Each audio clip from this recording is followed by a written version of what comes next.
Hello' friends, কি খবৰ আপোনালোকৰ? আমাৰ ঘৰত থকা এই ৰঙা জবা ফুলজোপালে চাওকচোন ইমান ধুনীয়াকৈ ফুলিছে।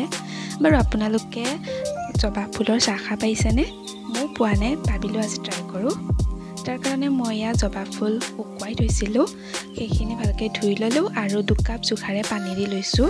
তাত মই এটা ইলাইচি আৰু এটা লং দি দিছোঁ আৰু এয়া জবা ফুলখিনি দি দিছোঁ। অলপ সময় উতলিবলৈ দিছোঁ।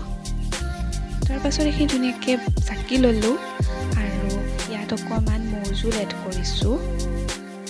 এইখিনি ভালকৈ লৰাই ল'লোঁ আৰু 2 টোপালমান নেমু দি দিছোঁ।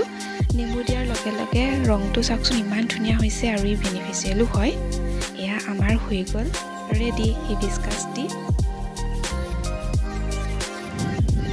ফুলৰ ভিটামিন চি থাকে, হাৰ্ট ৰোগীসকলৰ কাৰণে ই বহুত উপকাৰী। পিৰিয়ডছৰ সময়তো এনেকৈ খাবই লাগে। আপোনালোকেও এবাৰ ট্ৰাই কৰিব। তেনেহ'লে আজিলৈ বাই বাই।